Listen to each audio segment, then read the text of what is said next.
or they just let the cameras roll. So I was really surprised by that process. And I'm always surprised at how quickly he changes hats. Like he's able to change hats in like a point one of a second. And that's a lot of the reasons why I decided to join the firm, because I felt like that was something that could really develop me as a leader and as a manager, was being able to jump into those different lanes so quickly and shift. And I've been getting better at it because I think I have like a really good example and I'm forced to do it every day.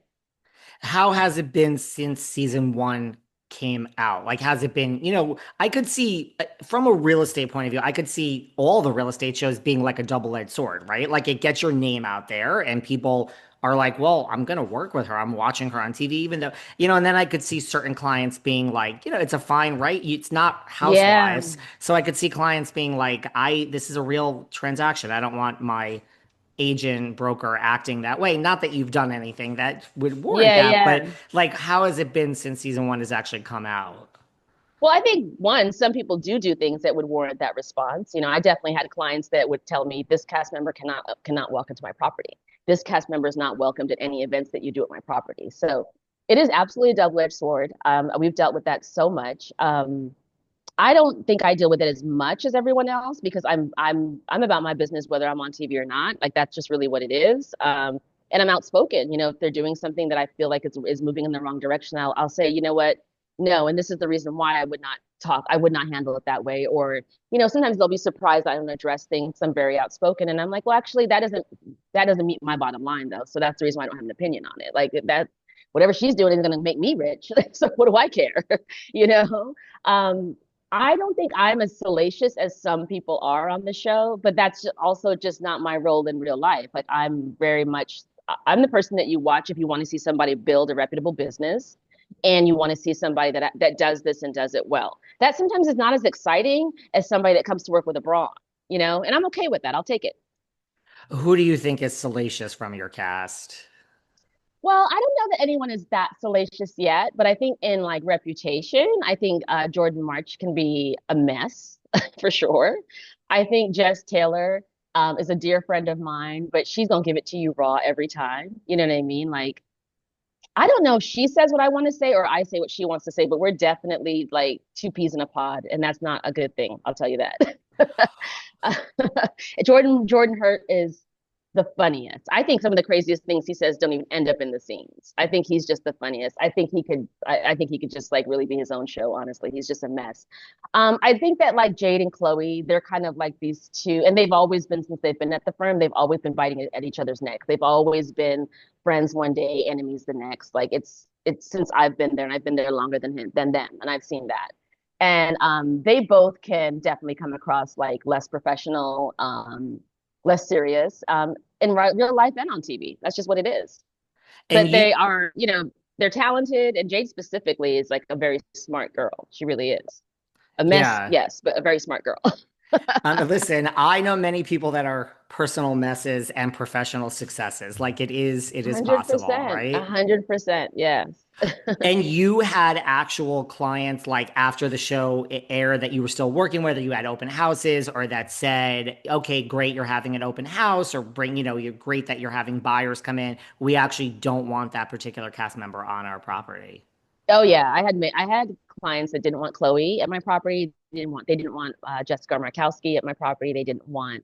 Um they didn't want Jade at my property. They were very flat out. They were just like they I had a pitch once and he had me come back to talk to me and I thought it was going to be like, hey, we've decided to go with someone else. And it was like, I've decided to go with you on this project, but these are my guidelines. And it was like a list of people that they didn't want at the property in order to give me the work. So yeah. Wow. Because And some people love reality TV, some people love what it brings to their projects, but they don't want any affiliation with the project at all. And then other people are like, "Oh, you're on a show, I don't care." And then the minute you start taping, they're like, "Are they going to get me too?" I and so you know, what was it about like Chloe and Jade and Jess Markowski? Just that what their I drama? think, well, no, I think that their newness to the business is very obvious. You know what I mean? And if you're like a really like established developer, you could think that that's great, fresh energy, fresh ideas, or you could be like, they're not qualified to even touch my project. They have no reason to be here. So people had their opinions and they would share. Or Just the fact that there was so much conflict in season one, people would say they don't want that conflict associated with anything that they're doing. And I totally get that because I can feel that way at times, you know? And not that I don't have my own level of conflict in the show, but I'm at work. It's just different. I feel like I handled myself differently Yeah, I feel you in pretty real life, much. you know?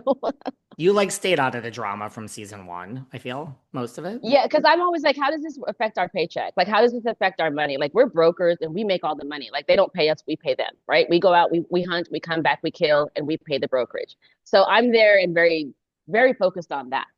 And I don't have those, I don't have those conflicts because I don't have those relationships. You know, I'm really focused on my business. The people that I vibe with, but I'm Jamaican. I mean, I love and hate with intensity. So either I vibe with you or we ain't got nothing. There's no in between there. This never has been. So I don't really interact with those girls a lot because they're just not on my vibe. What's your astrological sign? Not that I'm into that. I split my time between New York and LA, so that sounds very LA of me, but what's your Right. sign? So I am a Pisces with a Aquarius rising and Aquarius moon, I believe that's what it is. I know I always say I'm a Pisces, but I identify as an Aquarius. Like I'm very, but I'm also only a few hours into being a Pisces, and I think that's why. Like I literally am born a few hours into the sign. Interesting. I'm a Gemini and I'm the same way. Like what I do, there's so much conflict between podcasters, and I'm just like, if this isn't going to make me another dollar, if you can come for me, don't have, I want Good no luck. part of it. Right. Like I am so the same way as you. I am focused on if it's not going to affect my bottom line, thank you. I'm going to just exit this whole thing and you A guys have hundred fun. percent. Yeah, you guys absolutely have fun. And even like so with the trailer yesterday, I got bombarded, you know, because it came out and everyone's like, "Are you on the show? Are you still on the show?" Like I'm not even barely in the trailer. And I was like, "Yeah, that's kind of fucked up." Like I do see how this is crazy. I personally was offended by it, and I felt like so many of my clients and people that like, you know, ride for me were offended by it. But I got bombarded yesterday. So finally, I just like put out a podcast, a little post, and I was like, "Hey, this is how I feel about it. This is what it is, you know, and don't ask me, ask them. Like, I don't have anything to do with that. If I'm like not in the trailer, I'm not in the trailer. I know what I bring to the table. I'm clear on that. So you have questions, talk to them. Right. Like, so the trailer came out for season two for everyone who hasn't seen it. By the time they hear this, it's probably like 2 weeks from now. It is before the season actually aired. And so you were upset, like, that you weren't in more of it. Did you expect to be in more of the trailer? I never have any expectations when it comes to it because I think Ryan's really prepped us to let us know that we're not a part of the creative process. He's like, that this just sucks. It's just what it is. He's like, I get it. I feel it, you know, but that's what it is. So he really prepped us to make sure we were aware of what the process would be like. I was disappointed though, because I felt like I gave a lot this season, and I feel like I think I gave a lot the first season, you know, and I don't feel I was really I got great feedback from season one, from the network, from the production company, from the brokerage. Most importantly, I think I probably got the best feedback of any broker on the show outside of Ryan. People were like, "Oh my God, thank God you're on the show!" Like every day I heard that, every message I heard from my actual colleagues was like a real one, you know, meaning like I've been doing this. I'm celebrating 10 years next week of doing real estate, right? And then I end up on a show, which is very different. I think that people that gravitate to the field with that in mind. I actually am in an article today about that, like people gravitating to real estate because they want to be on TV